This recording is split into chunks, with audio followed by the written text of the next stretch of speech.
ನಮಸ್ಕಾರ. ಇದು ಮಧ್ಯಾಹ್ನದ ಸುದ್ದಿ. ಭಾರೀ ಮಳೆಯಿಂದ ಉತ್ತರ ಕರ್ನಾಟಕ ಸಂಪೂರ್ಣವಾಗಿ ತತ್ತರಿಸಿದೆ. ಅದೆಷ್ಟೋ ಮಂದಿ ಪ್ರಾಣ ಕಳ್ಕೊಂಡಿದ್ದಾರೆ. ಜಾನುವಾರುಗಳು ನೀರು ಪಾಲಾಗಿವೆ. ಮನೆಗಳು ಕುಸಿದು ಬಿದ್ದು ಜನ ಬೀದಿ ಪಾಲಾಗಿದ್ದಾರೆ. ಲಕ್ಷಾಂತರ ಎಕರೆ ಪ್ರದೇಶದಲ್ಲಿದ್ದ ಬೆಳೆ ಸಂಪೂರ್ಣವಾಗಿ ನಾಶವಾಗಿದೆ. ತಿನ್ನಲು ಅನ್ನವೇ ಸಿಕ್ತಿಲ್ಲ ಅನ್ನುವ ಪರಿಸ್ಥಿತಿ ಇರುವಾಗ ಕಣ್ಣೆದುರಿಗೆ ಜನ ನರಳ್ತಾ ಬಿದ್ದಿದ್ರೆ ಕನಿಷ್ಠ ಮಾನವೀಯತೆ ಇರೋರು ಅವರ ನೆರವಿಗೆ ಧಾವಿಸ್ತಾರೆ. ಆದ್ರೆ ನಮ್ಮ ಜನಪ್ರತಿನಿಧಿಗಳಿಗೆ ಮನುಷ್ಯತ್ವ, ಮಾನವೀಯತೆ, ಕರುಣೆ ಈ ಪದಗಳ ಅರ್ಥನೇ ಗೊತ್ತಿಲ್ಲ. ಹಾಗಾಗಿನೇ ಪ್ರವಾಹ ಪೀಡಿತ ಕ್ಷೇತ್ರಗಳ ಶಾಸಕರು ತಮ್ಮ ಪಾಡಿಗೆ ತಾವು ಮಜಾ ಮಾಡಲು ಫಾರಿನ್ ಟೂರ್ಗೆ ತೆರಳಿದ್ದಾರೆ.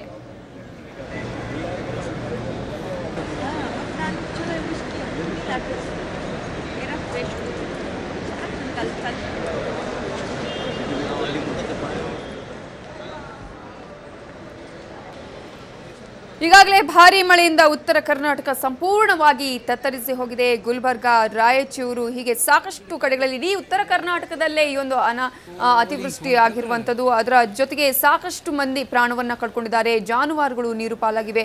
ಮನೆಗಳು ಕುಸಿದು ಬಿದ್ದು ಜನರು ಬೀದಿ ಪಾಲಾಗಿರುವಂತಹ ದೃಶ್ಯಗಳು ದಿನದಿಂದ ದಿನಕ್ಕೆ ಜಾಸ್ತಿ ಆಗ್ತಾ ಇರುವಂಥದ್ದು. ಲಕ್ಷಾಂತರ ಎಕರೆ ಪ್ರದೇಶದ ಬೆಳೆ ಸಂಪೂರ್ಣವಾಗಿ ನಾಶವಾಗಿದೆ. ರೈತರು ಕಂಗಾಲಾಗಿದ್ದಾರೆ. ರೈತರ ಪರಿಸ್ಥಿತಿಯನ್ನ ಹೇಳತಿರೋದಕ್ಕೆ ಸಾಧ್ಯವಾಗದೇ ಇರುವಂತಹ ಪರಿಸ್ಥಿತಿಯ ಜನರು ನರಳ್ತಾ ಬಿದ್ದಿದ್ರೆ ಕನಿಷ್ಠ ಮಾನವೀಯತೆ ಇರೋರಾದ್ರೂ ಅವರ ನೆರವಿಗೆ ಧಾವಿಸ್ತಾರೆ. ರೈತರ ಈ ಪರಿಸ್ಥಿತಿಯನ್ನು ನೋಡೋದಿಕ್ಕಾಗಲ್ಲ ಅಂತ ಪರಿಹಾರವನ್ನಾದ್ರೂ ಸೂಚಿಸ್ತಾರೆ ಅಥವಾ ಅವರ ಒಂದು ನೆರವಿಗೆ ಧಾವಿಸಿ ಸಮಾಧಾನವನ್ನಾದ್ರೂ ಮಾಡ್ತಾರೆ.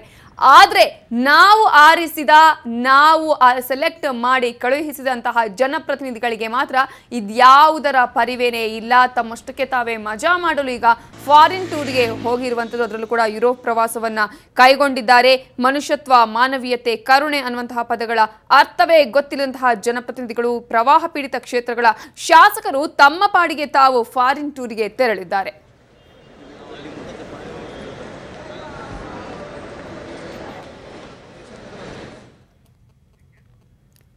ಜನಪ್ರತಿನಿಧಿಗಳು ಪ್ರವಾಸಕ್ಕೆ ಹೋಗಿದ್ದಾರೆ. ಹಾಗಾದ್ರೆ ಪ್ರವಾಸಕ್ಕೆ ಹೋದವರು ಯಾರ್ಯಾರು ಅಂತ ನಾವು ಒಂದು ಸಲ ಗಮನವನ್ನ ಹರಿಸೋದಾದ್ರೆ ಯಾವೆಲ್ಲ ಜಿಲ್ಲೆಗಳ ಶಾಸಕರು ಇಲ್ಲಿ ಈಗ ಪ್ರವಾಸವನ್ನ ಕೈಗೊಂಡಿದ್ದಾರೆ ಅನ್ನೋದನ್ನ ನೋಡೋಣ. ಮಸ್ಕಿ ಕ್ಷೇತ್ರದ ಶಾಸಕರಾಗಿರುವಂತಹ ಪ್ರತಾಪ್ ಗೌಡ ಪಾಟೀಲ್, ಸಿಂಧನೂರು ಕ್ಷೇತ್ರದ ಹಂಪನಗೌಡ ಬಾದರ್ಲಿ, ಬ್ಯಾಡಗಿ ಕ್ಷೇತ್ರದ ಬಸವರಾಜ ಶಿವಣ್ಣನವರ್ ಇವರು ಕೂಡ ಈಗ ಯುರೋಪ್ ಪ್ರವಾಸವನ್ನ ಕೈಗೊಂಡಿದ್ದಾರೆ.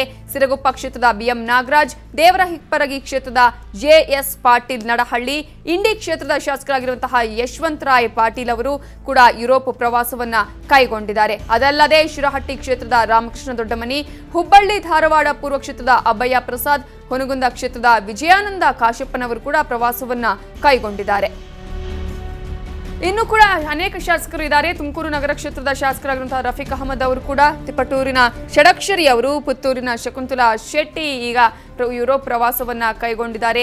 ಎಷ್ಟು ರಾಜ್ಯದಲ್ಲಿ ಏನೇ ಪ್ರಾಬ್ಲಮ್ಸ್ ಆಗಿರಬಹುದು, ಆದ್ರೆ ಇಷ್ಟೆಲ್ಲ ಪ್ರಾಬ್ಲಮ್ಸ್ ಆದ್ರೂ ಕೂಡ ಇವರು ಯಾರಿಗೂ ಅದು ಗಮನಕ್ಕೆ ಬಂದಿಲ್ಲ ಅನ್ಸುತ್ತೆ. ದೇವದುರ್ಗ ಶಾಸಕ ರಾಜ ವೆಂಕಟಪ್ಪ ನಾಯಕ, ಗುಲ್ಬರ್ಗಾ ಗ್ರಾಮಾಂತರ ಕ್ಷೇತ್ರದ ಶಾಸಕರಾದಂತಹ ರಾಮಕೃಷ್ಣ ಇವರು ಕೂಡ ಈಗ ಯುರೋಪ್ ಪ್ರವಾಸವನ್ನ ಕೈಗೊಂಡಿರುವಂತದ್ದು.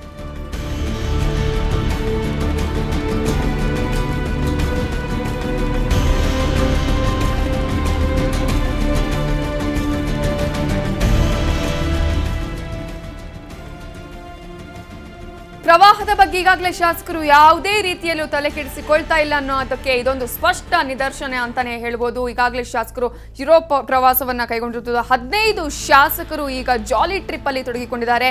ಉತ್ತರ ಕರ್ನಾಟಕ ಭಾಗದ ಶಾಸಕರು ಈಗ ಜಾಲಿ ಟ್ರಿಪ್ ಅಲ್ಲಿ ಮೂಡಲ್ಲಿ ಇರುವಂತದ್ದು. 15 ದಿನದ ಪ್ರವಾಸವನ್ನ ಈ ಜನಪ್ರತಿನಿಧಿಗಳು ಕೈಗೊಂಡಿದ್ದಾರೆ. ಮಸ್ಕಿ ಕ್ಷೇತ್ರದ ಪ್ರತಾಪ್ ಗೌಡ ಪಾಟೀಲ್ ಆಗಿರುವಂತದ್ದು, ಸಿರಗುಪ್ಪ ಕ್ಷೇತ್ರದ BM ನಾಗರಾಜ್, ದೇವರ ಹಿಪ್ಪರಗಿ ಕ್ಷೇತ್ರದ ಶಾಸಕರಾದಂತಹ MS ಪಾಟೀಲ್ ನಡಹಳ್ಳಿ, ಯಶವಂತರಾಯ್ ಪಾಟೀಲ್ ಇವರು ಇಂಡಿ ಕ್ಷೇತ್ರದ ಶಾಸಕರು ಕೂಡ ಹೌದು. ಹಾಗಾಗಿ ಒಟ್ಟಾರೆ 15 ಜನ ಶಾಸಕರು ಈಗ ಯುರೋಪ್ ಪ್ರವಾಸವನ್ನ ಕೈಗೊಂಡಿದ್ದಾರೆ. ರಾಮಕೃಷ್ಣ ದೊಡ್ಡಮನಿ ಶಿರಹಟ್ಟಿ ಕ್ಷೇತ್ರದ ಶಾಸಕರು ಕೂಡ ಹೌದು. ಹುಬ್ಬಳ್ಳಿ ಧಾರವಾಡ ಪೂರ್ವ ಕ್ಷೇತ್ರದ ಶಾಸಕರಾಗಿರುವಂತಹ ಅಭಯ ಪ್ರಸಾದ್, ಹುನಗುಂದ ಕ್ಷೇತ್ರದ ವಿಜಯಾನಂದ ಕಾಶಪ್ಪನವರು ಕೂಡ ಯುರೋಪ್ ಪ್ರವಾಸವನ್ನ ಕೈಗೊಂಡಿದ್ದಾರೆ. ರಾಜ್ಯದಲ್ಲಿ ಇಷ್ಟೆಲ್ಲ ಸಮಸ್ಯೆಗಳು ಇದ್ರು, ಪ್ರವಾಹ ತಲೆದೋರಿದ್ರು, ಜನರು, ರೈತರು ಸಾಕಷ್ಟು ಪ್ರಾಬ್ಲಮ್ಸ್ ಗಳನ್ನು ಎದುರಿಸಿದ್ರು, ಮಾತ್ರ ಇವರು ಯಾವುದಕ್ಕೂ ತಲೆಕೆಡಿಸಿಕೊಳ್ಳದೆ ಈಗ ಯುರೋಪ್ ಪ್ರವಾಸವನ್ನ ಕೈಗೊಂಡಿದ್ದಾರೆ. ತುಮಕೂರು ತುಮಕೂರು ನಗರ ಕ್ಷೇತ್ರದ ಶಾಸಕರಾಗಿರುವಂತಹ ರಫೀಕ್ ಅಹಮದ್ ಆಗಿರ್ಬೋದು, ತಿಪಟೂರು ಕ್ಷೇತ್ರದ ಶಾಸಕರಾದಂತಹ ಷಡಕ್ಷರಿ, ಹಾಗೇನೆ ಪುತ್ತೂರು ಕ್ಷೇತ್ರದ ಶಾಸಕಿ ಶಕುಂತಲಾ ಶೆಟ್ಟಿ ಅವರು ಕೂಡ ಈಗ ಯುರೋಪ್ ಪ್ರವಾಸವನ್ನ ಕೈಗೊಂಡಿದ್ದಾರೆ. ನಿಜವಾಗ್ಲೂ ಕೂಡ ನಾವು ಇಂಥವರನ್ನ ಆರಿಸಿ ಕಳುಹಿಸಬೇಕಿತ್ತ ಅನ್ನುವಂತಹ ಪ್ರಶ್ನೆ ಈಗ ಜನರನ್ನ ಕಾಡೋದಂತೂ ಸತ್ಯ. ಯಾಕಂದ್ರೆ ಜನರು ನಮ್ಮ ಸಮಸ್ಯೆಗೆ ಇವರು ಸ್ಪಂದಿಸ್ತಾರೆ ಅನ್ನುವಂತಹ ಕಾರಣಕ್ಕಾಗಿ ಇವರನ್ನ ಆರಿಸಿ ಕಳುಹಿಸ್ತಾರೆ. ಆದ್ರೆ ತಮ್ಮ ಕ್ಷೇತ್ರದಲ್ಲಿ ಯಾವುದೇ ಸಮಸ್ಯೆ ಇದ್ರೂ ಕೂಡ ಯಾವುದಕ್ಕೂ ತಲೆ ಕೆಡಿಸಿಕೊಳ್ಳದೆ ತಾವು ಮಜಾ ಮಾಡೋದಕ್ಕೆ ಹೊರಟಿರುವಂತಹ ಶಾಸಕರ ಬಗ್ಗೆ ಈಗ ಜನರು ಆಕ್ರೋಶವನ್ನ ವ್ಯಕ್ತಪಡಿಸ್ತಾ ಇದ್ದಾರೆ.